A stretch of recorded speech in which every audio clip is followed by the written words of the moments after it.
Hi guys. So we got some engines in this week to review. We got 3 engines from Argus.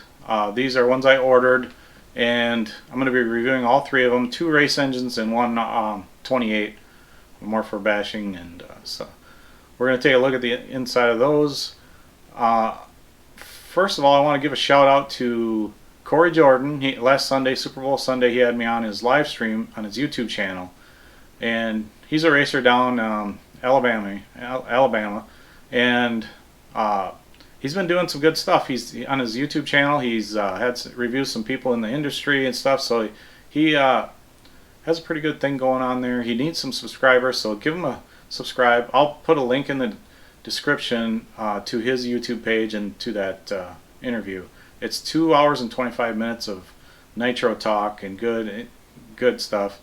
You'll learn something for sure. And it talks a little bit about how I got into RC and racing and my background a little bit too. So it's kind of cool. It's not something I really would just sit in front of the camera and talk about with you guys. So it was nice to be interviewed like that. So with these Argus engines, if you know anything about me, I used to be an Argus distributor. So I used to order a bunch of engines. I really don't want to get into the retail side as much. I just don't want to stock engines, and sometimes you have to sell engines at a little bit of a loss to just get rid of them because the market changes, and so it's kind of a pain. So I'm going to do a pre-order on these engines at a good price, and some of the in the past when I've ordered engines, it's $200-300 shipping. So I'm trying to give you guys a good price, but not and make a little bit of money myself too. These are all, I've ran Argus before. They're good quality. We had good luck with them. Great engines. They're good people to deal with. If you know anything about Argus, they are the same company as Alpha.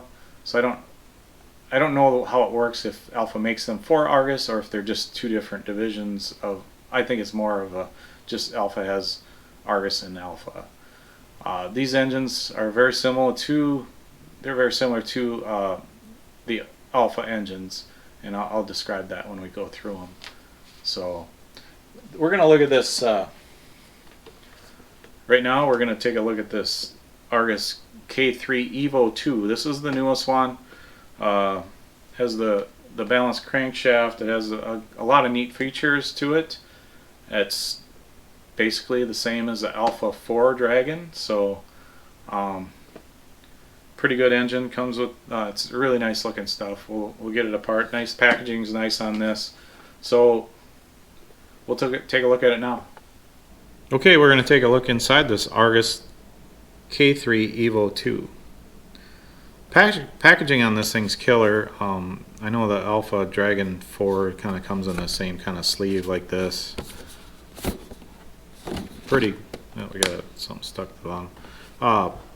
Pretty good looking packaging. This did have like a shrink wrap around, like it was had a clear plastic around it to seal it, plus had plastic around the engine too when I got it. I really like the colors and logos and stuff on this stuff. Has the logo for the equilibrium crankshaft, so it has the weight in the crankshaft we'll see. So now this is kind of the way it comes. We got a T3 plug, 2 extra carb restrictors, which is a 6. Was that a 5? Oh, 6.5. 6.5 and a 6. So probably has a 7 in the engine or something. Does have a note here.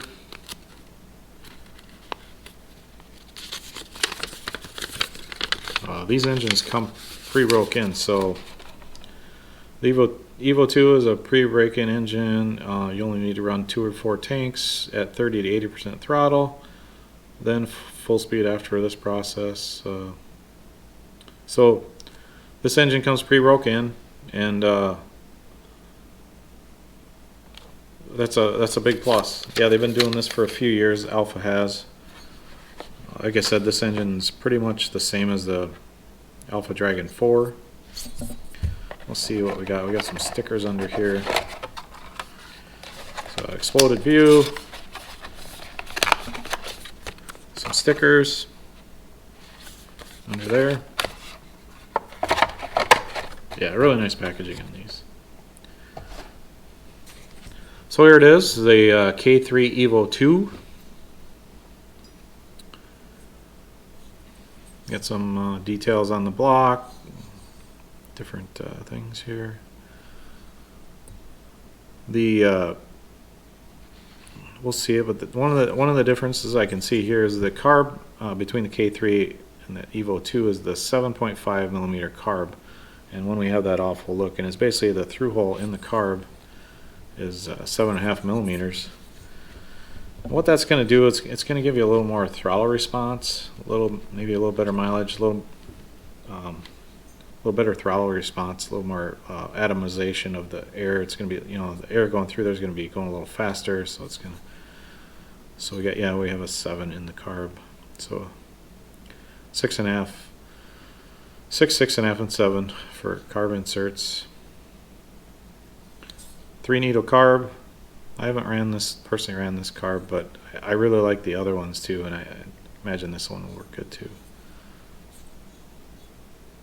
Yeah, I really like the head on these, the accents, the machined accents under there. From the side you can see the drilling. It's a light, good looking head. The logos, everything. Definitely would want to have an engine like this in my car. So we'll dig into this engine and take it apart.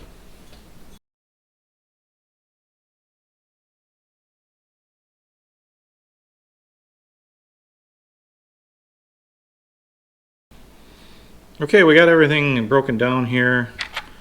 Just get a chance to use my tools I sell. So we're gonna basically just these won't be very tight, but we're just gonna catch the exhaust port, and as you turn it, it lifts it up.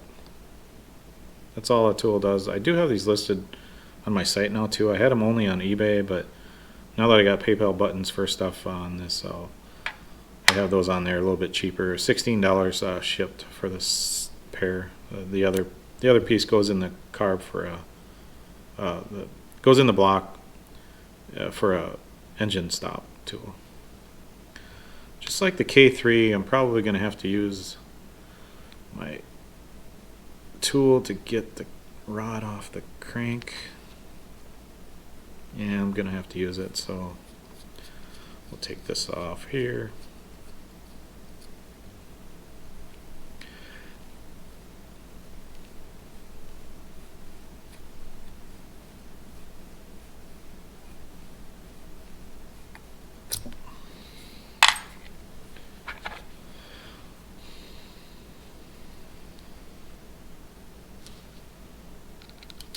So I made this tool a few years ago to take rods off on tight engines. When they're new, there's no wear on the rod bushing and crank, so everything's really tight. Everything's really tight here, and it comes off. We got it down off most of the way. Just that last little bit just doesn't want to come off. So first thing is you gotta put a clutch on or something like this to hold the crank back, because sometimes you pull on it, then the crank wants to come with it, and that's not good. So then I made this tool. Basically, we're just gonna hook the rod, screw it in, hook the rod. And I know there's a nut on here. I'd never put a wrench on this. So we're just using it as a it's just a bolt, and then I'm just using my fingers to pull it off, and I'm just pulling it. And it just came off. So it just needed a little help. Nothing, something you can't do with your fingers to pull it off. So that's how I do it. I've had people ask me before too, and it's kind of hard to explain. It's pretty much unless you make something like that, it's impossible, or send it to me or whatever. But I don't even, if you get to that point, you want to take an engine apart just because you're curious. I think probably just don't take it apart then. But as far as modifying, I do need to take new engines apart. So we got this thing all apart. Everything looks really cool inside here. Nice machining. That's one thing I like about Alpha Argus engines. From day one, they're materials. I mean, you can't get a finish like this on a crappy material. So it's good materials and good, good machining, good tools, good machining. To make stuff look this good, you got to have some pride in your work and good materials. So the block, this one does have a ceramic bearing, so that one of the differences between the K3 and the K3 Evo 2 is the Evo 2 has a ceramic rear bearing.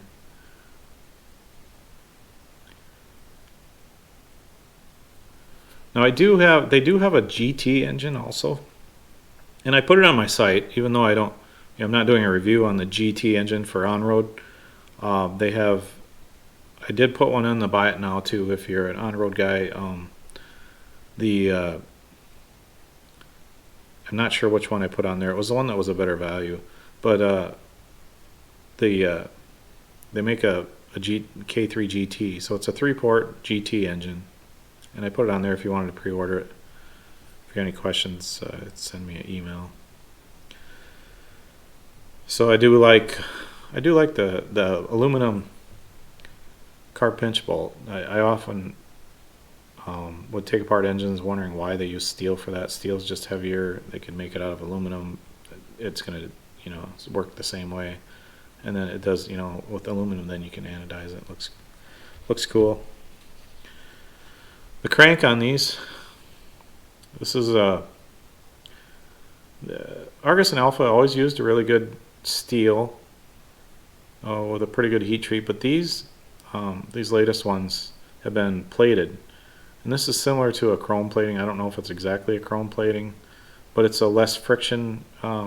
It offers less friction. It's plus wear resistance on the crank pin. That's where you get most of your wear is the crank and rod bushing. So it's not quite what DLC is, but it's probably 80% as 80% as good as that. Another thing that's unique to the Evo 2 is, the crank has this brass weight in there, and it's for balance of the crank, similar that you would put in a slug in the counterweight and stuff. It's just something they developed. I actually copied. I use something a little heavier. I use carbide and some of the 28s and stuff when I, especially like that LRP 32 doesn't have much of a crank weight, so I do that, and I add some carbide down in there too. I kind of copied, because they were the first ones that I seen do that. Personally, I would adjust the weight so it's a little more over this way, but it's a good idea. So the crank, overall, the crank, it's got the silicone fill. It's got their equilibrium. They call that on the packaging. It's dynamic equilibrium crankshaft. So pretty cool stuff. It's a 3-port, nice big wide exhaust port. The cuts on these ports are pretty nice. They got a nice bevel on the bottom. Really no modifying needs to be done to these.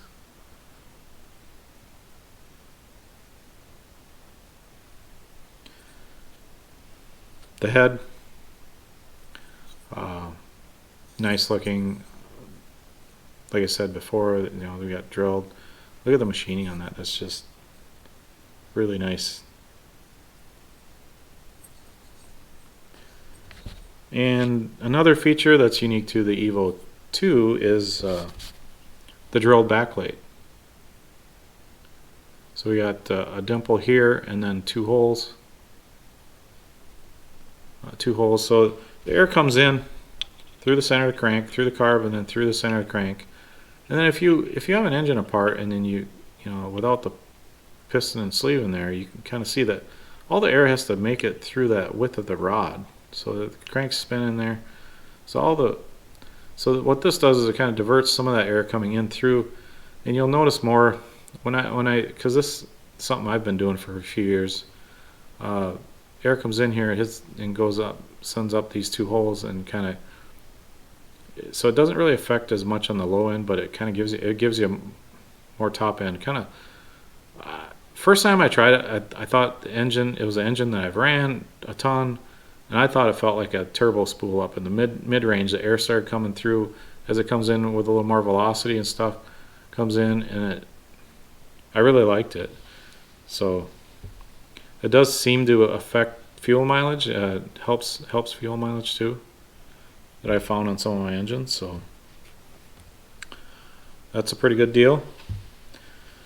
The carb is also, like I said, before I took it apart, has a 7.5mm bore all the way through. These are a long low-speed needle. The third needle is basically your spray bar adjustment, so your the brass piece down in there. I recommend, unless you're an experienced tuner, just leaving that alone. Adjust your high and low speed. Stainless, I believe these are stainless steel needles, which is an upgrade from the years past. Really nice stuff. I would say they kind of were going more similar to the OS Speed carb with this. But with that 7.5mm bore through, it's going to give you a little more velocity there. I think it's going to give you a little more throttle response and better fuel mileage.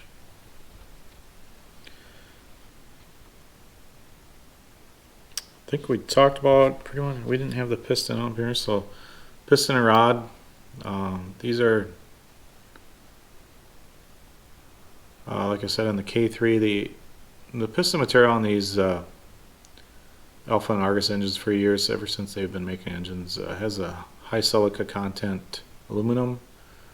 It looks kind of porous here, but it's basically the silica in there. It's harder. It doesn't expand as much, so it's a better material for pistons.